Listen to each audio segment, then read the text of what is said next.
So on this episode of What's on the Bench, we've got a gauntlet repair. So as you can see, the gauntlet itself is cracked on that bit of the knuckle.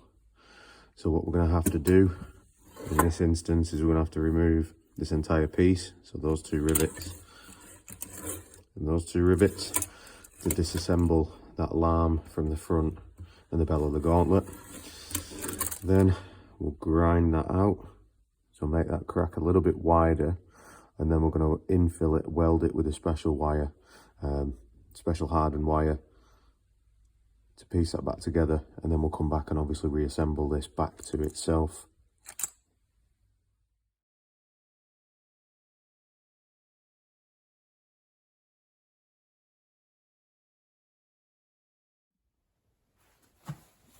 So now what we've done is we've ground those rivets flush, as you can see. So we've taken the heads of those rivets off down to where it's flush with the metal. That one's already come out, as you can see. And now we'll just take a punch. I'm just going to knock these three out so that this entire piece will come off, and then we can look to grinding and fixing this area here.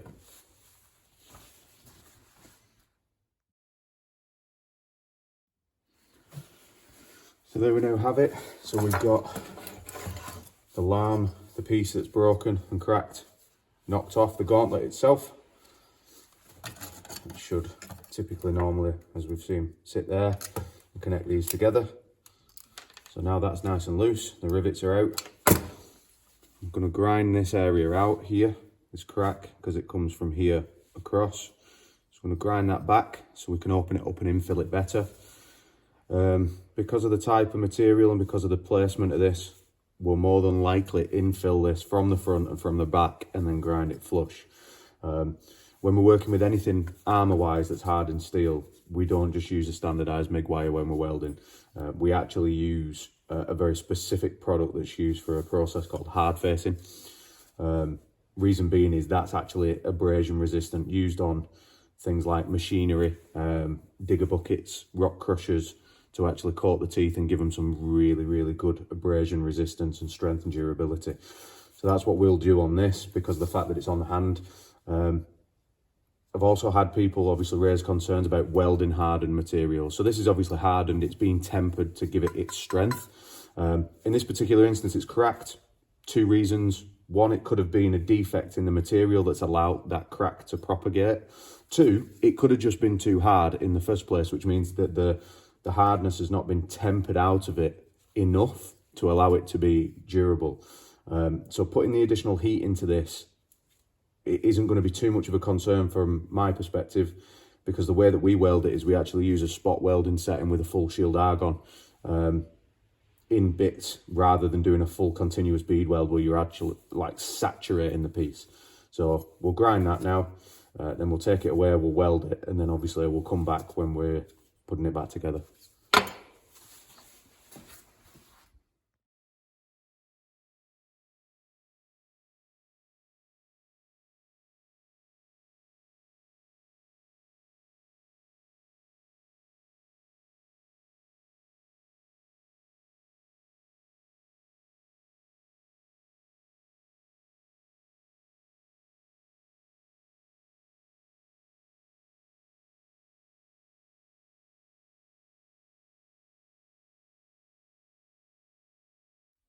So this is just before assembly now.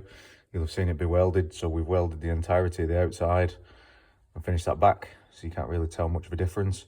However, because obviously we want this to be structurally strong, when we've welded the inside, we've left that thickness of weld there. So we've not ground that right back. Now, obviously, because there's a glove between, that's not going to cause any issues. But leaving that weld like that actually leaves a lot of extra strength in the metal, as you can see. So all I'm going to do now is just rivet this back together quickly. And then the gauntlet will be back together, ready to use. So that's it, all riveted back together now. Rivets on that side, rivets on that side. Straps reattached. And yeah, you won't really be able to tell that there was a crack on that knuckle. Yeah, job's a good one.